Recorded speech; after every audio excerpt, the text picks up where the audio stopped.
Thank you for that wonderful introduction. Hello, everyone. Hi, Heidi. Hi, how you doing, James? Yeah, very good. Thank you. It's good to see you again. I think it's You been too. a couple of weeks since we last spoke, and in that time, I have actually read this cover to cover.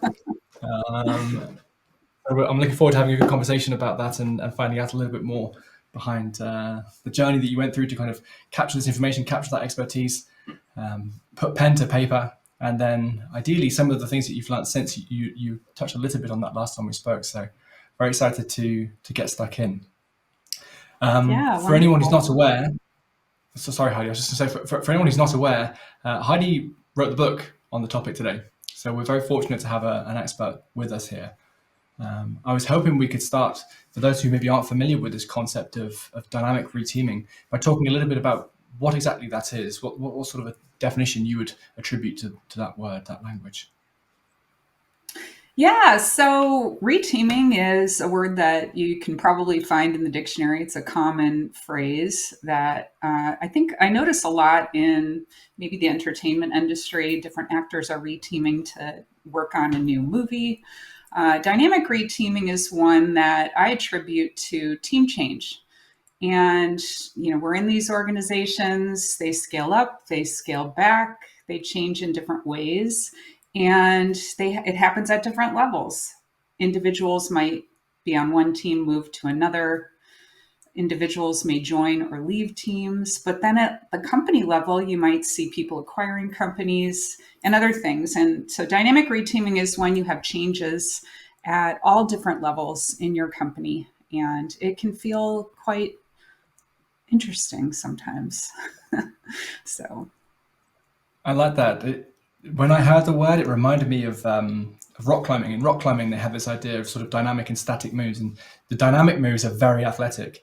You're constantly kind of in motion. You're launching yourself across this kind of rock face, and you're catching, and you're trying not to fall. And that was the image that I got, I think, when I was reading your book a little bit, when I was thinking about this idea of dynamic change within an organization. We have to keep moving, right? The organization is evolving and reacting, and you can't just sort of stand still. You've got to be quite proactive and quite quick. That comes up in yeah. the book, this idea of sort of reacting to changes, these real world sort of examples of what comes up and you have to react to. Could you give us a little bit of a sort of summary of the book? I know you mentioned sort of techniques were very important to you when you were writing this. What would somebody get out of doing what I did over the last couple of months and having a good dive into this? Yeah. So the book talks about the nature of teams and collaboration and people coming together working on the same sort of thought work, two or more people being part of a team. So there's some initial definitions, and then I write about 5 patterns of dynamic reteaming from my personal experience and also based on interviews that I did with different software development practitioners around the world. I've been in the industry for, I don't know, 20 some years. And as a practitioner, I've learned a lot about working in dynamic organizations that double and triple in size, but I became very curious about this topic, interviewed people around the world, and derived these patterns. So the beginning of the book is like definitions and talks about teams, and then 5 patterns of dynamic reteaming. And then there are practical ideas and tactics for getting through team change, getting through dynamic reteaming. Sometimes you're going to catalyze change, whether you're within a team or maybe you're part of a leadership team. Other times changes are just going to happen and maybe you didn't want them to happen. So there's practical strategies and tactics. There's a chapter, excuse me, chapter 13 I wrote for teams that find themselves in a new state and they need to quickly get together and launch their team for the future. So we still, even though we have this like moving target of changes that happen, we still need to deliver. So how do we calibrate our team effectively and kind of relaunch? So, so yeah, There's that's this common really the in a sorry nutshell. to interrupt. There's this common idea that I picked up in a few parts of the book where you, I think, demonstrate a high level of empathy. You talk a lot about trying to understand the people that you're working with, to bring them on the journey with you. I think you talk about using things like retrospectives to get that input and get that buy-in so you can implement change. Was that something that you started doing at Appfolio? Was it retrospectives that you saw working quite well? What were the sort of ways that you were able to really make these changes in the organization as sort of pain-free and productive as possible? Yeah, so Appfolio was the second startup that I was part of. I joined as the 10th employee and I was there until we had 600. And we really went through a pattern of, time passes, we encounter challenges as an engineering team, as a product development team. We try different solutions and then we have a retrospective to reflect on how it went. It's all, as we were talking about before, it's all really problem trading. And I think we in our companies have the ability to solve our problems. And it's a lot of kind of sensing and responding. Try something, reflect on it. Even if you're not sure exactly how it's going to go, you can have comfort in knowing that we'll try this new change and we'll talk about it after a month, let's say. And then we can adapt from there. So, retrospectives, I think, are really key to a learning organization and really coming up with the next iteration of our teams to try. Because that's, yeah, I think part of the work that we do is how do we organize and reorganize to get to the next level. And even if it's not anything about reteaming, I think retrospectives, if facilitated with a sense of concern for participation, can be really helpful. That makes a lot of sense. I think that's something definitely that I took away. One of the other things I noticed, you alluded to the techniques. You referred to specific ways people can go about structuring their organizations, essentially dividing a problem to be solved by a large number of people. These ideas of scrums and tribes and things like that have become quite popular recently. Is that something you've seen work quite well? Is that something you're seeing more and more of? Is that something you're recommending more? Or do you think that the teams, the way we structure our organizations are quite maybe static and aren't really areas where we're innovating a lot at the moment? I think you come into a company and you try to understand, like as an employee, let's say, and you try to understand the current state. And this is kind of the mindset I have. What is it like today? And where do we need to be? So there's a lot of things in our companies that are just working great. And we don't necessarily want to catalyze a change. And that's not something that I'm suggesting in this book that we change just because, or time to break up your teams now. Like, that's not what I'm saying. The approach to, it's like organizational evolution or companies evolve and change. And so we get in there. What's the current state? We could even draw a picture of the current state. We face different challenges. What's the next state that we want to go towards? And, there's different frameworks that people like to apply. I think it really kind of depends. Like, what problem are you trying to solve? I very much like this kind of intuitive evolution, getting the leadership team together to discuss the next state, getting the teams together to discuss the next state and kind of see things come up. Sometimes our teams grow big and the team might have a discussion, maybe in a retrospective or in some other team meeting, and the team might decide, you know what, we have a lot of cognitive load. We have a lot of challenges with the systems that we're dealing with. Why don't we try splitting into two teams? And I really like that. I like when teams get to own their changes as well as their process. Like, I do a lot of work in the space of delivery and how do we deliver more effectively. And it's like, teams need to own the decisions and be included to evolve the orgs, to evolve how they work, all that kind of stuff. Do you see a lot of teams coming up with good ideas here? The reason I ask is often, if you take a good problem statement to a problem solver, they'll come up with a bunch of good solutions, but that's informed by their expertise in a domain. If you don't know the domain very well, if you don't know about people and management and leadership, would you be able to come up with good team structures? Have you had a lot of success by going to teams and saying, what should we do to the team to make things better? Have people suggested we split into two teams, or is that generally something that's more top-down, sort of driven by leadership? I've seen it in all different ways. In fact, I was at a company once and there was a team that was quite large, or by their standards, they stood out as being different from the other teams. And the leadership had suggested to them, "You're too big, you should split." And the engineering manager came to me, and we were discussing this situation, and they were delivering at acceptable cadence. It was an enjoyable experience. They facilitated their meetings really well. People liked the situation. They were doing well, and it was kind of like someone from the outside making a judgment that they should be different. And I coached this engineering manager to have a conversation about staying together, and they did. I think sometimes large teams work too, especially if you pair program, you want a greater amount of pair programming variety, and especially if there's some facilitation expertise, so that you don't have meetings where everybody's quiet and two people are speaking and it feels unproductive, waste of time. So you're coding during the meeting. Like, we don't want that. Sometimes the ideas come from the outside, and then sometimes the ideas come from the teams, especially at the team changes at the team level. I was at it with another team that they had grown big as well. This was in a growth phase of a particular company, and they were working on multiple platforms. They had web-based software, they had Android, they had iOS, and the team had decided that they wanted to split. And the iOS engineers were like, we like to pair together. Like, logically, the team talked about having one engineer with one half of the new team and one with the other. And they decided that instead, let's try pairing and just going with the work. So we'll be with this team when they had work for us, and then we'd be with this team. And then some time passed, and they decided, you know what, we're going to split.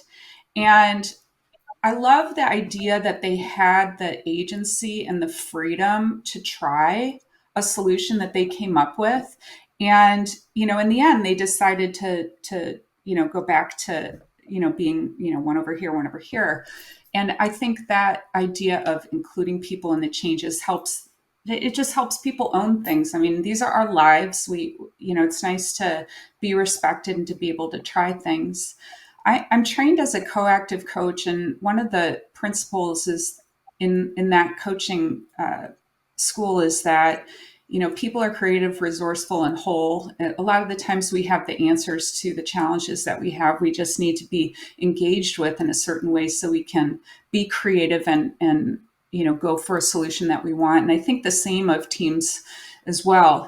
Teams are, as they would say in another coach training that I'm proficient in, which is organizational relationship systems coaching, is that teams are naturally intelligent and creative. It's just part of the team entity. So let's trust the team entity to try something new. If they don't know, it's fine to encourage asking questions. Maybe they don't know a solution. And I think really like cultivating that team health where it's okay to ask questions and get advice is also fine.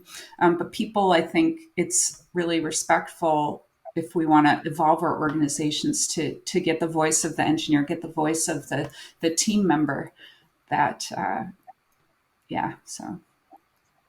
I love that. I think that makes a lot of sense. I've seen that myself. People value autonomy. People value having a feeling of control over their day.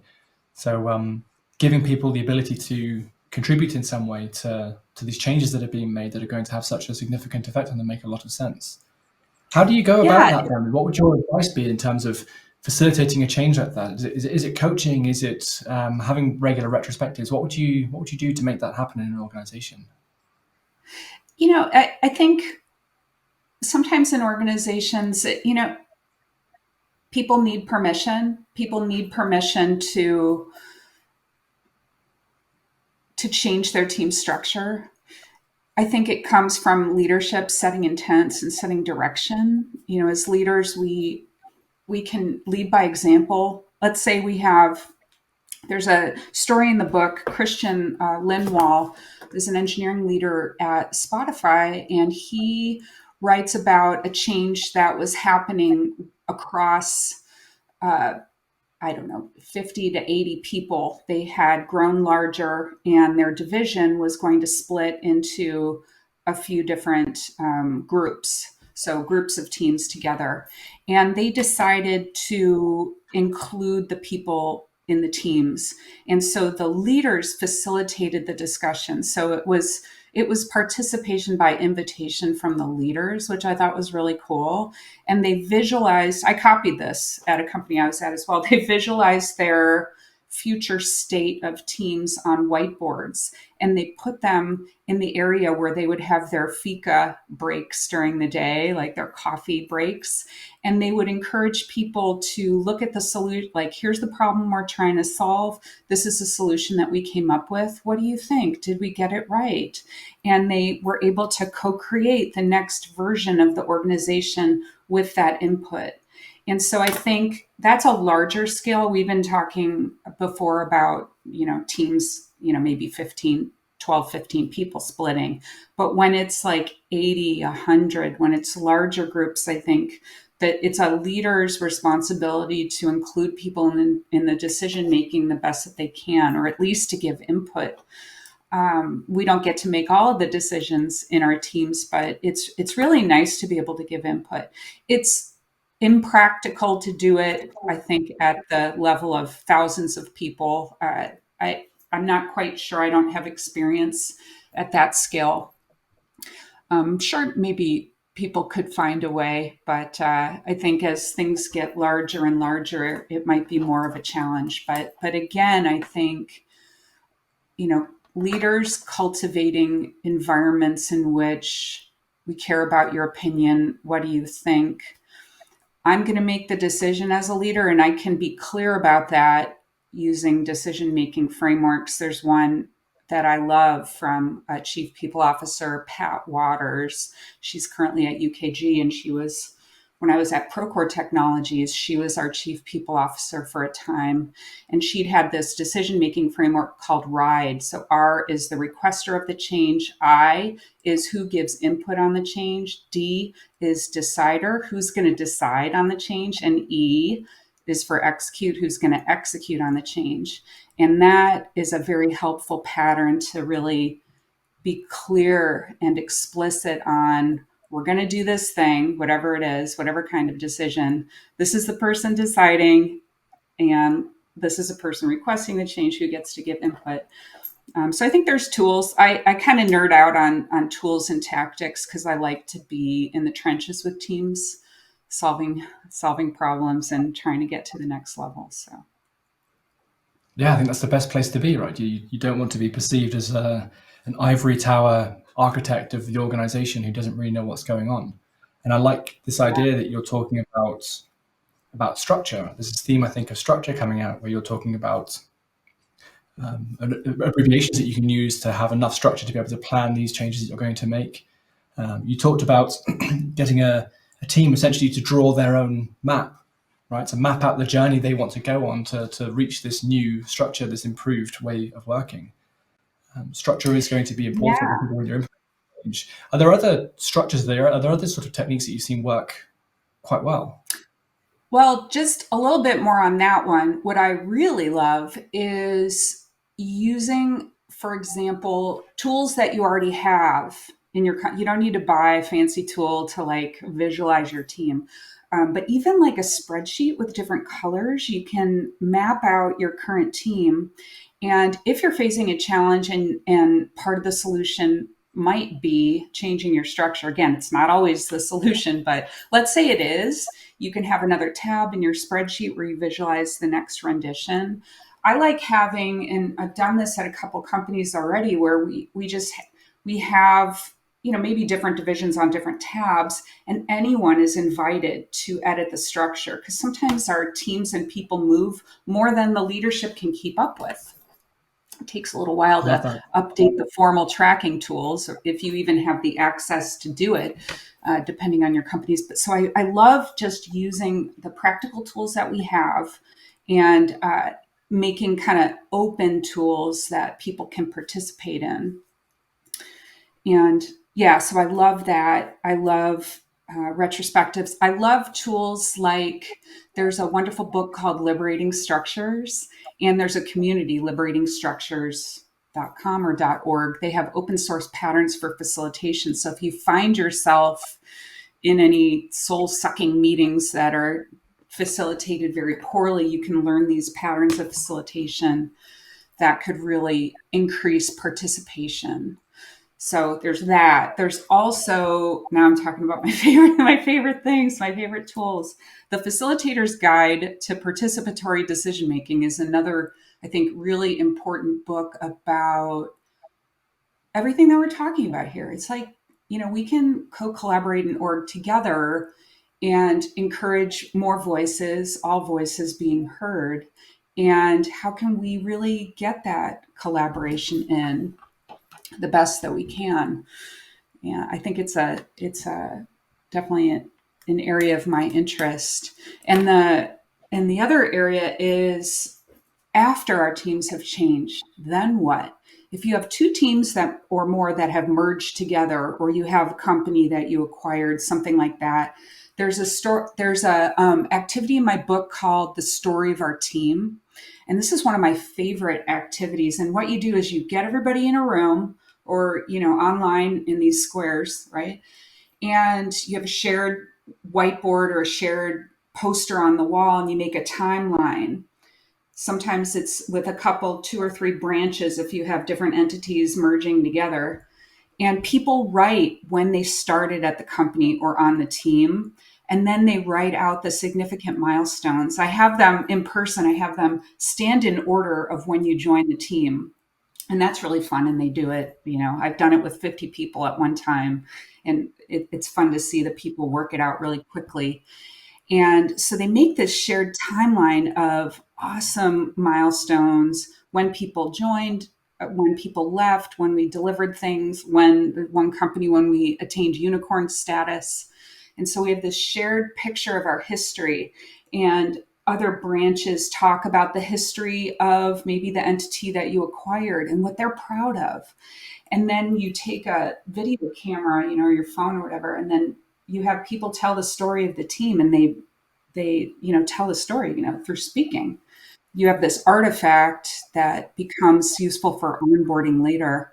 But I think it brings people to the same point in time. It raises respect, and then you're primed to vision out the future. Well, now we're together. What amazing things are we going to launch and go for in the future? And what do we want to be like as a team? And what's important to us as we launch into the future?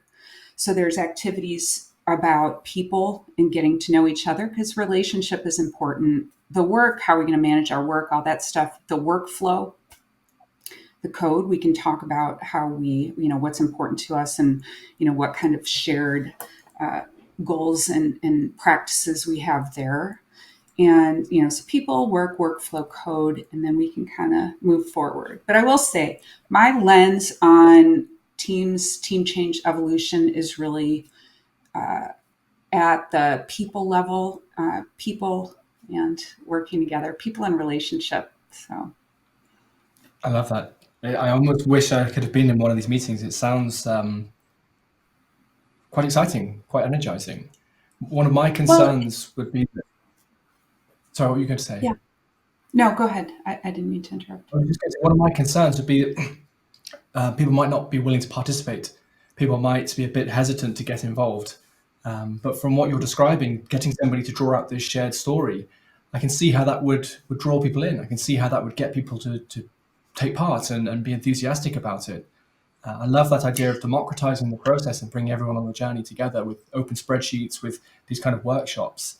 I suppose my question would be, how are you doing these sorts of things, or are you seeing these things facilitated differently now that we are moving into being more sort of hybrid and remote?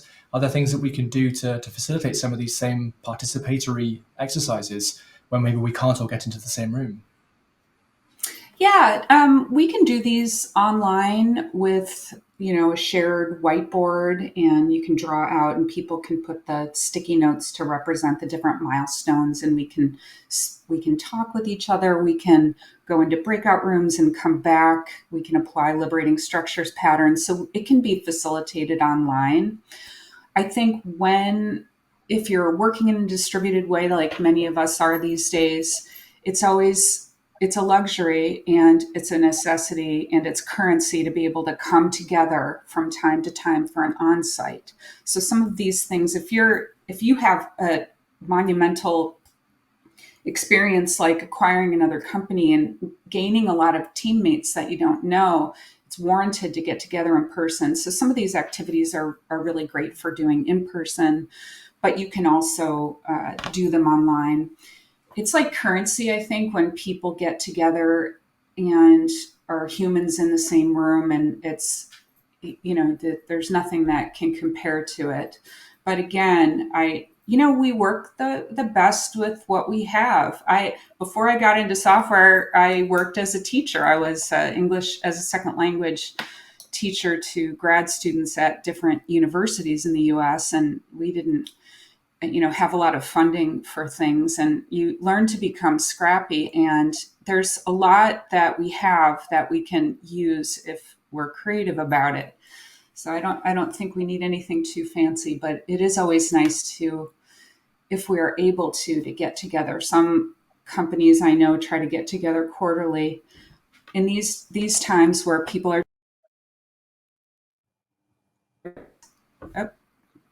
it might not be And possible. So we do, we make the best of what we have, and you can do things for an hour, and then if facilitated well, you can do a lot. So just have to be on mindful that of point, energy. of course, of course. We have a good question actually from Billy. I think that's relevant to this point. Billy asks, how have you balanced co-creation without falling into making decisions by committee? Is it just about setting expectations around who ultimately makes those decisions? Yes, expectation setting around who makes the decisions, I think, is really key. And sometimes you're going to have top down decisions. Sometimes you're going to have a leader that asks for input and then makes the decision. And sometimes maybe a decision by a group of people. All of these cases are present. They're present at all the different levels. I think at the largest scale, you are going to be the recipient of changes that are bestowed upon you and your teams. And, other times maybe you get to decide. And yeah, it's all these things. And I think decision clarity is an area that people get challenged by. So using a framework like that RIDE that I mentioned is helpful. And that is one that if I did a third version of my book, I'd try to add that framework with permission there from the wonderful Pat Waters. So I think that's a good framework to add. Are there other things that you've learned since writing the book that you would consider maybe adding to a third edition?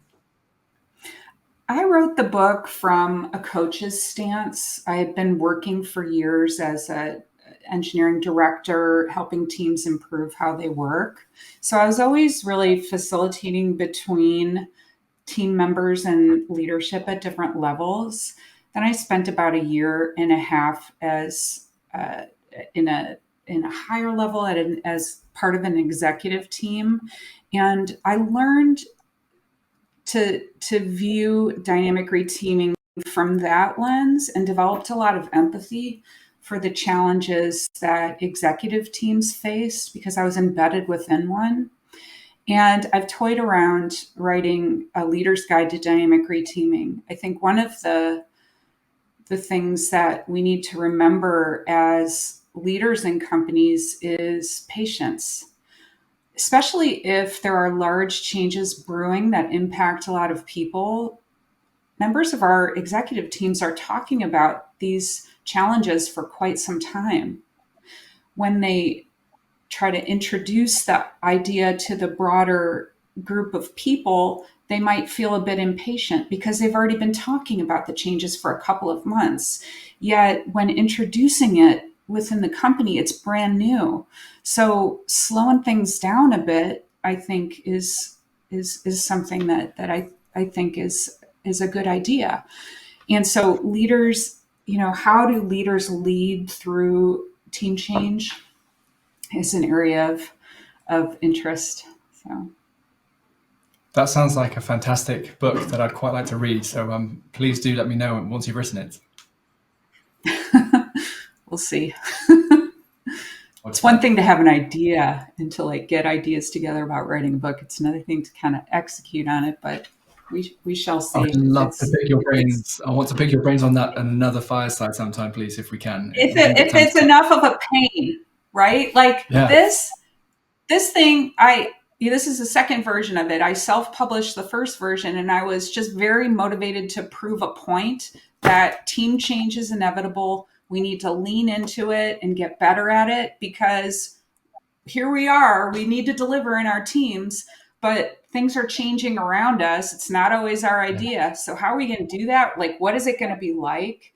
And I was just really obsessed with proving the point that, here's a lot of books on my bookshelf here, a lot of them about teams, and a lot of them say the best teams are the ones that stay the same and forming, storming, norming, performing. Let's let time work it out, and then we'll be high performing. But my experience had been the opposite. And like we're looking at Appfolio, from 10 people to 600, from one engineering team, I think I was there until there were like 40, maybe 40 teams. We worked in a lot of different configurations. And then it's a very successful company. It went public June 2016, and I looked at that. I'm like, wait a minute, we weren't doing it wrong.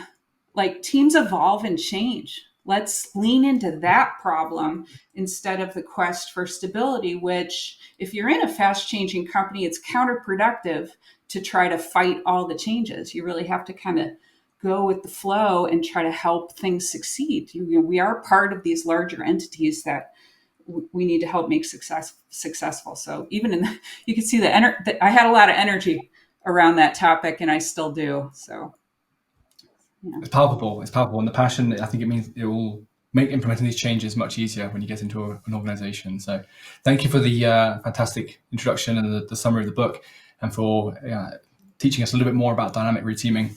We do have a couple of questions, but I don't know if we have time. So if someone wants to give me a shout and let me know, we can do those. Otherwise, I think we have overrun. Sorry, didn't catch that? Yeah, we are going to have to wrap, I'm afraid. So questions, I think we'll have to follow up, maybe in Slack afterwards, or via email. Heidi's fantastic. She's really Yeah. friendly. So please don't be a stranger. Don't be afraid to reach out. She's been great to work with. Thanks very much, Heidi. Yeah, thank you so much. Great to see you, James. Thanks, everyone.